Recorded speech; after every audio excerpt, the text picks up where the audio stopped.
மக்களே நீங்கள் பார்த்துட்டு இருக்க வண்டி எதுன்னு வந்து பார்த்தீங்கன்னா ஹோண்டா ரீசெண்டாக அப்டேட் பண்ண ஷைன் 125 தான். நாமளும் என்னடா ரொம்ப நாள்லேருந்து ஹோண்டா இந்த வண்டியை அப்டேட்டே பண்ணலையே அப்படின்னு வந்து பார்த்துட்டு இருந்தோம். இப்போ வந்து பார்த்திங்கன்னா சில ஃபியூச்சர்ஸோடு வந்து இந்த வண்டியை வந்து அப்டேட் பண்ணியிருக்காங்க. ஸோ என்னென்னலாம் ஃபியூச்சர்ஸ் கொடுத்துருக்காங்க, என்னென்னலாம் அப்டேட்ஸ் வந்து ஆயிருக்கு அப்படின்றது வந்து முழுசாக இந்த வீடியோவில் வந்து பார்த்துருவோம். ப்ளஸ் வந்து ஒரு சின்ன ரைட் ரிவ்யூவோட வந்து இந்த வீடியோ வந்து நம்ம பார்த்துருவோம். ஸோ வீடியோ வந்து தொடர்ந்து பாருங்கள். ஸோ என்னென்னலாம் அப்டேட்ஸ் இருக்குன்றதை வந்து நான் ஷேர் பண்ணிடுறேன். வீடியோக்குள்ளே போகிறதுக்கு முன்னாடி நம்ம யூடியூப் சேனலுக்கு நீங்கள் யாரும் புதுசாக இருந்தீங்கன்னா மறக்காமல் சப்ஸ்கிரைப் பண்ணி வச்சுக்கோங்க. ஸோ அங்கே குயிக்காக வீடியோக்குள்ளே போகலாம். இந்த வீடியோ நமக்கு எடுக்க உதவும் ஷோரூம் யாருன்னு வந்து பார்த்தீங்கன்னா அனந்த ஹோண்டா பொம்மனஹள்ளி. ஸோ பெங்களூரில் வந்து இந்த ஷோரூம் வந்து இருக்குது. இந்த வண்டியை பற்றி என்கொயரி ஆகட்டும், இல்லை ஹோண்டாவில் வேறு ஏதாச்சும் வண்டி நீங்கள் வாங்கணும்னு நினச்சிங்கன்னா மறக்காமல் வந்து காண்டாக்ட் பண்ணுங்கள். நான் காண்டாக்ட் நம்பர் வந்து டிஸ்ப்ளே பண்ணுறேன், அதே மாதிரி டிஸ்கிரிப்ஷனில் கொடுக்குறேன். முதல்ல வந்து இந்த ஹெட்லைட் தான் வந்து அப்டேட் ஆகும் அப்படின்றத வந்து நம்ம நினச்சிட்டு இருந்தோம். பட் ஸ்டில் வந்து பார்த்திங்கன்னா இப்போ வந்து ஹாலஜனில் தான் இதை வந்து கொடுத்துருக்காங்க. லுக்ஸ் வைஸ் ஆகட்டும், மற்ற விஷயங்கள் எதுவுமே வந்து பெருசாக வந்து சேஞ்சஸ் கிடையாது. ஸோ வண்டி வந்து பழைய ஷைன் மாதிரியே தான் இருக்குது. அப்போ என்ன தான் அப்டேட்ஸ்னு வந்து கேட்குறீங்களா? அப்டேட்ஸ் இருக்குங்க, பார்ப்போம். ஒன் பை ஒன்னாக வந்து பார்ப்போம். ஸோ மொதல் அப்டேட் என்னென்னு வந்து பார்த்திங்கன்னா இந்த கிளச்சோட கவர் தாங்க. இதை வந்து பார்த்திங்கன்னா எஸ்பியில் வந்து ரீசெண்ட் அப்டேட்டில் வந்து இவங்க கவர் பண்ணி கொடுத்துருந்தாங்க. ஸோ இப்போ இந்த ஷைன்லேயும் வந்து பார்த்திங்கன்னா அப்டேட் பண்ணி கொடுத்துட்டாங்க. அப்படியே பட்டன்ஸ்க்கு வந்து வருவோம். பட்டன்ஸை பொறுத்து பாருங்கள், நமக்கு மேலே வந்து high beam, low beam with pass சுவிட்சோட வந்து கொடுத்துருக்குறாங்க. இண்டிகேட்டர்ஸ் வந்து கொடுத்துருக்காங்க, ஹார்ன் கொடுத்துருக்காங்க. ஸோ இதை வந்து ஆஸ் யூஷுவல் அப்படியே தான் இருக்குது. சேஞ்சஸ் என்னென்னு வந்து பார்த்திங்கன்னா இந்த கவர் வந்து நமக்கு சேஞ்ச் ஆகிருக்கு. அப்படியே ரைட் சைடில் வந்து நம்ம பார்க்கையில் நமக்கு வந்து பாருங்கள், இப்போ வந்து சைலண்ட் ஸ்டார்டர் வந்து கொடுத்துட்டாங்க. அதே மாதிரி வந்து ஆட்டோ ஆன் அண்ட் ஆஃப் ஃபியூச்சருமே வந்து கொடுத்துருக்குறாங்க. ஸோ நீங்கள் வந்து ஒரு சிக்னலில் நிற்கிறீங்க, வண்டி வந்து ஐடியலில் இருக்குது, அதே மாதிரி ஒரு சர்டன் இன்ஜின் டெம்பரேச்சர் வந்து ரீச் ஆகிட்டுருக்கு வண்டியில் அப்படின்ற பட்சத்தில் உங்களுக்கு வந்து பார்த்திங்கன்னா ஆஃப் ஆகிடும் வண்டி. அதுக்கப்புறம் ஆக்சிலேட்டரை வந்து ட்விஸ்ட் பண்ணிங்கன்னா வண்டி வந்து ஆன் ஆகும். ஸோ இது வந்து பார்த்திங்கன்னா இன்ஜின் ஹீட் ஆனாலே ஆஃப் ஆகிடுமான்னு கேட்டிங்கன்னா கண்டிப்பாக கிடையாது. இன்ஜின் வந்து ஒரு சர்டன் டெம்பரேச்சர் ஹீட் ஆனதுக்கப்புறமா வண்டி வந்து ஐடியலில் இருக்குது ரொம்ப நேரமாக அப்படின்னா இது வந்து சென்ஸ் பண்ணி வந்து ஆஃப் பண்ணி விட்டுரும். அதே மாதிரி வந்து பார்த்திங்கன்னா சைலண்ட் ஸ்டார்டராகவும் ஒர்க் ஆகுது. ஸோ இந்த சுவிட்ச் வந்து பார்த்திங்கன்னா மல்டி ஃபங்க்ஷனல் சுவிட்ச். அதே மாதிரி நமக்கு ஸ்டார்டராகவும் இந்த சுவிட்ச் வந்து யூஸ் பண்ணிக்க முடியும். த்ராட்டில் கேபிளை பொறுத்து நமக்கு டியூவல் த்ராட்டில் கேபிள் தான் வந்து கொடுத்துருக்காங்க. இது வந்து ஆல்ரெடி இருந்தது தான், இதெல்லாம் அப்டேட்ஸ் வந்து கிடையாது. அடுத்த ஒரு மிகப்பெரிய அப்டேட்டுக்கு வந்து வருவோங்க. ஸோ இதுதான் அடுத்த மிகப்பெரிய அப்டேட். என்னடா இது SP 125 பார்த்த மாதிரியே இருக்கான்னு கேட்டிங்கன்னா கண்டிப்பாக SP 125 தாங்க. அதே மீட்டர் கன்சோல் வந்து இதுக்கும் வந்து கொடுத்துருக்குறாங்க. இன்ஃபர்மேஷன்ஸை பொறுத்து நமக்கு கியர் இண்டிகேட்டர் கொடுத்துருக்காங்க, அதே மாதிரி ஃபியூல் வந்து கொடுத்துருக்காங்க, ஸ்பீடோ மீட்டர் கொடுத்துருக்காங்க. அதுக்கப்புறம் வந்து பார்த்திங்கன்னா நெக்ஸ்ட்டு நம்ம டாகிள் பண்ணி பார்ப்போம். டைம் வந்து கான்ஸ்டண்ட்டாக இதிலே இருக்கிற மாதிரி கொடுத்துருக்காங்க. பட்டனோட ஃபீல்மே வந்து பார்த்திங்கன்னா ரொம்ப சாஃப்டாக இருக்குங்க. ஸோ ஸ்டார்டிங்லேருந்தே கொண்டு வருவோம் என்னென்ன இருக்குது அப்படின்றது. முதல்ல வந்து ட்ரிப் வந்து கொடுத்துருக்காங்க, ஓடோ மீட்டர் வந்து கொடுத்துருக்காங்க 0 கிலோமீட்டர். இது வந்து மீட்டர் இன்னும் கனெக்ட் பண்ணல. ஸோ நெக்ஸ்ட் வந்து பார்த்திங்கன்னா ட்ரிப் A கொடுத்துருக்காங்க, ட்ரிப் B கொடுத்துருக்காங்க. நமக்கு ஆவரேஜ் ஃபியூல் எஃபிஷியன்சி வந்து கொடுத்துருக்காங்க. நெக்ஸ்ட்டு வந்து பார்த்திங்கன்னா ட்ரிப் Aக்கு ஆவரேஜ். நெக்ஸ்ட்டு வந்து பார்த்திங்கன்னா கிலோமீட்டர், எத்தனை கிலோமீட்டர் ரேஞ்ச் வந்து போகும் இருக்கிற ஃபியூல் வச்சு, அதுக்கான ஆப்ஷன் வந்து கொடுத்துருக்காங்க. ஸோ இதுதாங்க. ஸோ முக்கியமான டீட்டெயில்ஸ் எல்லாமே வந்து வந்துடுது. மேலே வந்து எக்கோ இண்டிகேட்டர் வந்து வரும். ஸோ இது வந்து பார்த்திங்கன்னா நமக்கு டாகிள் பண்ணுறதுக்கான சுவிட்ச் வந்து கொடுத்துருக்குறாங்க. இதில் வந்து பார்த்திங்கன்னா இது நமக்கு ஆக்சுவலாக SP 125 நீங்கள் யூஸ் பண்ணிங்கன்னா அதோட அதே அப்டேட் தான் இதுலேயும் வந்து கொடுத்துருக்காங்க. SP 125 அப்டேட்டும் நான் வந்து போஸ்ட் பண்ணியிருக்கேன். அதை நீங்கள் இன்னும் பார்க்கலன்னா போய் செக் பண்ணி பாருங்கள். அதில் வந்து பார்த்திங்கன்னா 4.2 இன்ச் TFT டிஸ்பிளே வந்து கொடுத்துட்டாங்க. அதோட மீட்டரை கொண்டு வந்து இங்கே வந்து போட்டுட்டாங்க. ஸ்டில் நான் வந்து ஒரு ரிவ்யூ வந்து பண்ணியிருந்தேன். இதில் வந்து பேசிக் ட்ரிப் மீட்டர் கூட இல்லை அப்படின்றத வந்து நான் அந்த ரிவ்யூவில் வந்து மென்ஷன் பண்ணியிருந்தேன். இப்போது அந்த குறையை வந்து ஹோண்டா நிவர்த்தி பண்ணிட்டாங்கன்னு தான் சொல்ல முடியும். இதுக்கு முன்னாடி வந்து பார்த்திங்கன்னா நமக்கு மொத்தமாக ஒரு 5 கலர் ஆப்ஷன்ஸ் வந்து ஷைனில் வந்து கொடுத்துட்ருந்தாங்க. இப்போ வந்து பார்த்திங்கன்னா இன்னொரு எக்ஸ்ட்ரா கலருமே வந்து ஆட் பண்ணியிருக்கிறாங்க. அடுத்ததாக டயர்ஸ், பிரேக்ஸ் அண்ட் சஸ்பென்ஷன் விஷயத்துக்கு வந்து வந்துடும். ஸோ ஃப்ரண்ட்டில் வந்து பார்த்திங்கன்னா நமக்கு 240mm டிஸ்க் பிரேக் வந்து கொடுத்துருக்காங்க. நிசின் கேலிப்பர் வந்து கொடுத்துருக்காங்க. சிங்கிள் பிஸ்டன் கேலிப்பர் தான். பிரேக்கிங் எப்படி இருக்குது அப்படின்றத வந்து கண்டிப்பாக ஒரு சின்ன ரைட் ரிவ்யூ வந்து சொல்ல போகிறேன், அதில் வந்து நான் எக்ஸ்பிளைன் பண்ணுறேன். ஸோ அதே மாதிரி டயர்ஸ் வந்து பார்த்திங்கன்னா நமக்கு ஃப்ரண்ட்டில் வந்து 80/118 வந்து கொடுத்துருக்குறாங்க. ஃப்ரண்ட் டயரை பொறுத்து எந்த சேஞ்சுமே இல்லை, ஆனால் ரியர் டயரை வந்து சேஞ்ச் பண்ணியிருக்காங்க. டியூப்லெஸ் டயர்ஸ் தான், அதே மாதிரி அலாய் வீல்ஸ் தான் வந்து கொடுத்துருக்குறாங்க. ஸோ ரியரில் வந்து பார்ப்போம். அதே மாதிரி ஃப்ரண்ட்டில் சஸ்பென்ஷன் வந்து பொறுத்து நமக்கு நார்மல் டெலிஸ்கோபிக் சஸ்பென்ஷன் தான் வந்து கொடுத்துருக்காங்க. நமக்கு ரியர் டயர்ஸை பொறுத்து முன்னே வந்து பார்த்திங்கன்னா 80/118, அதாவது ஃப்ரண்ட் என்ன டயர் சைஸ் இருந்ததோ அதே தான் வந்து கொடுத்துட்ருந்தாங்க. ஆனால் இப்போ வந்து பார்த்திங்கன்னா நமக்கு 90/90/18 கொஞ்சம் வைடரான டயர்ஸ் வந்து கொடுத்துருக்கிறது வந்து பார்க்க முடியுது. ரியரில் வந்து பார்த்திங்கன்னா பிரேக்கில் எந்த சேஞ்சும் கிடையாது. அதே மாதிரி 130mm ட்ரம் பிரேக் தான். சஸ்பென்ஷனை பொறுத்து நமக்கு 3 ஸ்டெப் அட்ஜஸ்டபிள் சஸ்பென்ஷன் வந்து காயில் சஸ்பென்ஷன் வந்து ரியரில் வந்து கொடுத்துருக்காங்க. ஃபியூல் டேங்க்கை பொறுத்து நமக்கு ஒரு 10.5 லிட்டர் ஃபியூல் டேங்க் வந்து கொடுத்துருக்குறாங்க. ஸோ ஸோ இதில் வந்து பார்த்திங்கன்னா உங்களுக்கு தாராளமாக மைலேஜ் வந்து ஒரு 60 to 65 அந்த ரேஞ்சில் வந்து கண்டிப்பாக கிடச்சிரும். இன்னும் வந்து நீங்கள் எக்கனாமிக்லேயே ஓட்டுற பட்சத்தில் கண்டிப்பாக ஒரு 70+ கூட நீங்கள் இதில் இந்த வண்டியில் வந்து எக்ஸ்பெக்ட் பண்ண முடியும். இந்த ஷைன் 125ஓட seat height, weight and ground clearance விஷயத்துக்கு வந்து வருவோம். நமக்கு கிரவுண்ட் கிளியரன்ஸ் வந்து பார்த்திங்கன்னா 162 mm வந்து கொடுத்துருக்காங்க. சீட் ஹைட் வந்து பார்த்திங்கன்னா 791 mm வந்து கொடுத்துருக்காங்க. ஸோ இதுவே நமக்கு வெயிட்டுன்னு வந்து பார்த்திங்கன்னா கிட்டத்தட்ட ஒரு 113 கிலோ வந்து கொடுத்துருக்குறாங்க. அடுத்ததாக இன்ஜின் விஷயத்துக்கு வந்து வருவோம். இன்ஜினில் வந்து பார்த்திங்கன்னா கண்டிப்பாக மாற்றங்கள் இருக்குது. இந்த இன்ஜின் வந்து பார்த்திங்கன்னா OBD2B இந்த கம்ப்ளைண்ட்ஸ்க்கு வந்து ரெடி பண்ணியிருக்காங்க. எமிஷன்ஸ் வந்து குறையும். ஸோ பவரை பொறுத்து நமக்கு 7.93 kW 7500 RPMல வந்து ப்ரொடியூஸ் பண்ணும். இதுவே டார்க் வந்து பார்த்திங்கன்னா 11 Nm வந்து ப்ரொடியூஸ் பண்ணும். ஓல்டை விட கம்பேர் பண்ணும்போது கொஞ்சம் ரொம்ப மைன்யூட்டாக வந்து பவர் சேஞ்சஸ் இருக்குது. ஏன்னா OBD2Bக்கு வந்து இந்த இன்ஜினை வந்து ரெடி பண்ணதுனால ஓல்டு வந்து பார்த்திங்கன்னா நமக்கு 7.9 kW வந்து ப்ரொடியூஸ் பண்ணிட்டு இருந்தது 7500 RPMல. ஸோ 11 Nm டார்க் தான், 5 ஸ்பீட் கியர் பாக்ஸ் தான் வந்து கொடுத்துருக்காங்க. இப்போ இந்த வண்டியோட எக்ஸாஸ்ட் நோட் எப்படி இருக்குன்னு வந்து பார்த்துருவோம். ஸோ ஸ்டார்ட் பண்ணும்போது வந்து பார்த்திங்கன்னா நமக்கு ரொம்ப சைலன்ஸ்டாக வந்து ஸ்டார்ட் ஆகுது. ஸ்டார்ட் பண்ணுறதுக்கான நாய்ஸே வந்து தெரியல. ஸோ இப்போ இந்த வண்டியோட எக்ஸாஸ்ட் நோட் வந்து கேட்டு பார்ப்போம். இது வந்து பார்த்திங்கன்னா ரொம்ப ஒரு ஸ்மூத்தியர் அண்ட் வந்து பார்த்திங்கன்னா ஒரு ரிஃபைண்டான ஒரு எக்ஸாஸ்ட் நோட்டு. ஸோ ஷைன் வந்து ரொம்ப காலமாக மார்க்கெட்டில் வந்து இருக்குது. நீங்கள் வந்து பார்க்க முடியும், ஸ்மூத்தாக இருக்குது. ரொம்ப சவுண்ட் வந்து பார்த்திங்கன்னா இன்ஜினில் வந்து பார்த்திங்கன்னா எந்த பெரிய நாய்ஸும் கிடையாது, ரொம்ப ரிஃபைண்டாக இருக்குங்க. ஃபைனலாக ப்ரைஸ், இந்த சேஞ்சஸ் எல்லாத்துக்கும் சேர்த்து ப்ரைஸ் வந்து பார்த்திங்கன்னா ஒரு 2000 வந்து இன்க்ரீஸ் பண்ணியிருக்கிறாங்க. 2 வேரியன்ட்ஸ் வந்து அவைலபிள் இருக்குது. நமக்கு ட்ரம் அண்ட் டிஸ்க் அப்படின்ற 2 வேரியன்ட்ஸ் வந்து அவைலபிள் இருக்குது. ப்ரைஸிங் டீட்டெயில்ஸ் வேணும்னா மறக்காமல் கீழே கமெண்ட் செக்ஷனில் கேளுங்க, நான் வந்து உங்களுக்கு எக்ஸ்பிளைன் பண்ணிடுறேன்.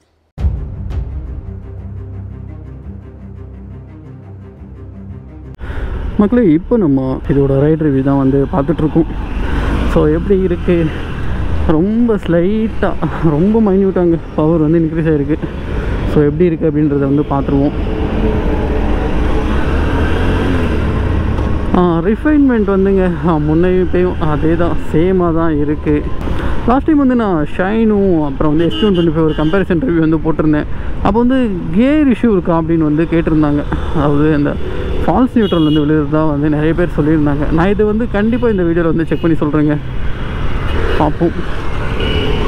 ஸோ வேறு என்ன இனிஷியல் இம்ப்ரெஷன் கேட்டிங்கன்னா, எனக்கு இந்த வண்டியில் நல்ல ஸ்மூத்தாக இருக்குங்க. ஹோண்டா வண்டி எதை ஓட்டினாலும் நான் இதை தான் சொல்லுவேன். இந்த வண்டி வந்து பார்த்திங்கன்னா extremely smooth. So as usual Honda அவங்களோட கேரக்டரை வந்து எல்லா வண்டியிலையும் வந்து மெயின்டைன் பண்ணியிருப்பாங்க. பிரேக்ஸ் எப்படி இருக்குது அப்படின்னு வந்து பார்ப்போம். ஹாரன் வந்து கொஞ்சம் லவுடாக இருந்தால் நல்லா இருந்திருக்குமோன்னு தோணுது. ரொம்ப அந்த லவுட்னஸ் வந்து கம்மியாக இருக்குது. ஓகே, சைட் மிரரோட ப்ராக்டிகலிட்டி வந்து பார்ப்போம். சைட் மிரர் ஓகேங்க, கிளியராக தெரியுது. கியர் ஷிஃப்டிங் வந்து பார்த்திங்கன்னா எனக்கு இனிஷியலாக ஸ்மூத்தாக தாங்க விழுது. நான் எல்லா கியரும் வந்து 5 கியரும் போட்டு பார்க்குறேன், அதுக்கப்புறம் உங்களுக்கு சொல்கிறேன். ஸோ கியர் இஷ்யூஸ் வந்து நான் இப்போ ஓட்டினது வரைக்கும் எனக்கு வந்து ஃபால்ஸ் நியூட்ரல் வந்து பெருசாக விழலைங்க. நான் எதுக்கும் வந்து உங்களுக்கு டவுன் பண்ணி காட்டுறேன். இப்போ வந்து 3rd கியரில் இருக்கும். இதோட எல்லா கியருமே வந்து போட்டுட்டு அதுக்கப்புறம் வந்து டவுன் பண்ணி காட்டுறேன். பெங்களூரில் யூஸ்வலாக எந்த டைமுக்கு வந்தாலும் டிராஃபிக்காகவே இருக்குங்க. பிரேக்ஸ் வந்து ஃப்ரண்ட் அண்ட் பேக் ரெண்டுமே வந்து ப்ரொக்ரெசிவாக தான் இருக்குது. யூஸ்வலாக இது புது வண்டியா அப்படின்றதுனால எனக்கு தெரியல. நான் பழைய ஷைனெல்லாம் ஓட்டும்போது கொஞ்சம் பைட்டிங் நல்லா தான் இருந்தது, பட் இதில் வந்து எனக்கு பெருசாக தெரியல. அண்ட் இனிஷியல் வந்து பார்த்திங்கன்னா உங்களுக்கு வண்டி சிட்டிலெலாம் மூவ் பண்ணுறதுக்கு வந்து ரொம்பவே நல்லா இருக்குங்க. நல்ல வந்து ஒரு பிக்கப் வந்து வண்டி ஆஃபர் பண்ணுது.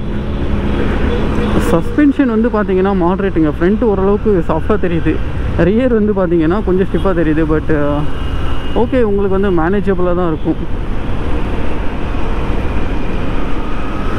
கியரோட ப்ரெசிஷன் வந்து எனக்கு தெரிஞ்சு கொஞ்சம் கம்மியாக இருக்கிற மாதிரி தெரியுதுங்க. ஏன்னா மற்ற வண்டியில் வந்து கொஞ்சம் எப்படி சொல்கிறது, பட்டர் சாஃப்டாலாம் இல்லை கியர், கொஞ்சம் அந்த கிளிக்கி சவுண்ட் வந்து தெரியுது. அதே மாதிரி நீங்கள் அழுத்தும் போது நீங்கள் ஒரு கியருக்கும் இன்னொரு கியருக்கும் நடுவில் போகும்போது எப்படி சொல்கிறதுன்னா, நடுவில் ஒரு சின்ன ஒரு கிளிக் அந்த சவுண்டு கேட்டுட்டு அதுக்கப்புறம் வந்து மூவ் ஆகுது. அந்த நடுவில் வந்து ஒரு சின்ன ஒரு, அதாவது அந்த கியரை வந்து ஃப்ரீ ஃப்ளோ பண்ண விடாமல் நடுவில் ஏதோ ஒரு தடுக்கிற மாதிரியான ஒரு சின்ன ஒரு ஃபீல் வந்து கொடுக்குது. அதுக்கப்புறம் வந்து கியர் விழுது.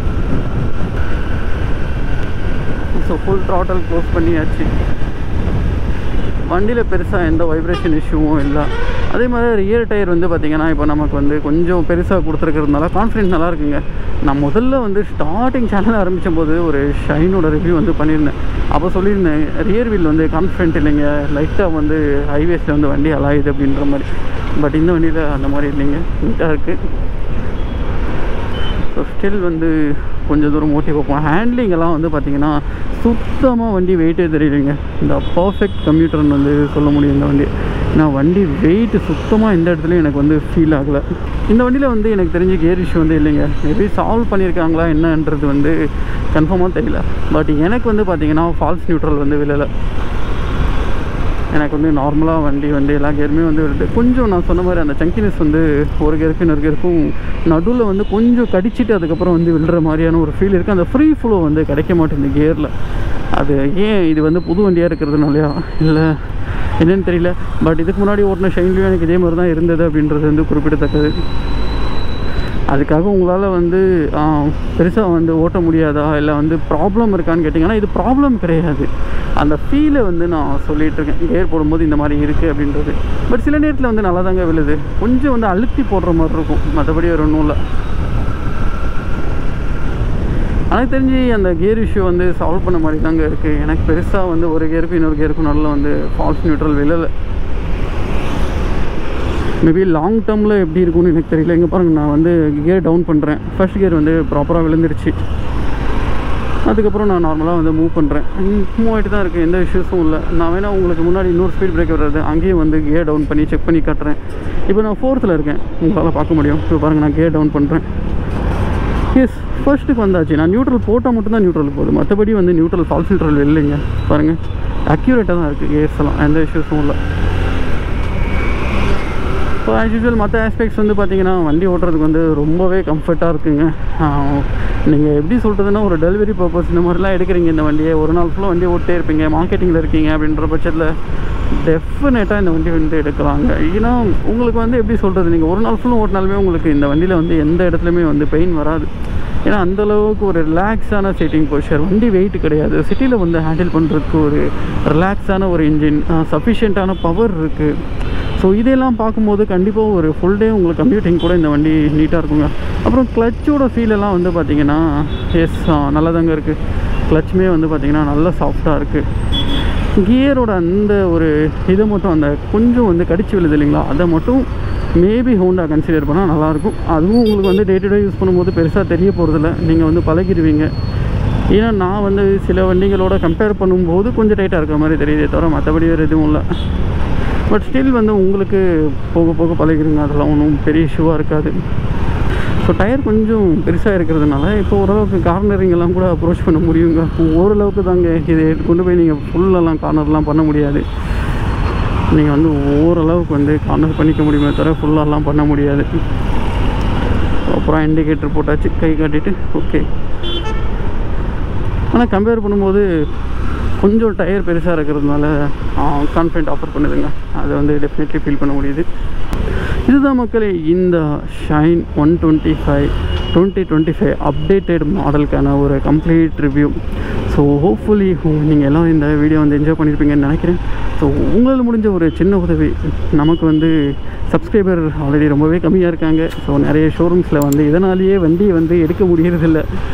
நிறைய ஷோரூம் வந்து எப்படி சொல்கிறதுங்க, ரீசெண்டாக நிறைய அப்டேட்ஸ் எல்லாம் கூட கவர் பண்ணணுன்னு எனக்கும் மிகப்பெரிய ஆசை தான். Yamaha இதெல்லாமே வந்து பார்த்திங்கன்னா ரீசெண்டாக ஹைப்ரிட் வந்தது, இதெல்லாம் வந்து அப்படி கவர் பண்ணணுன்னு எனக்கு ஒரு ஆசை தான்.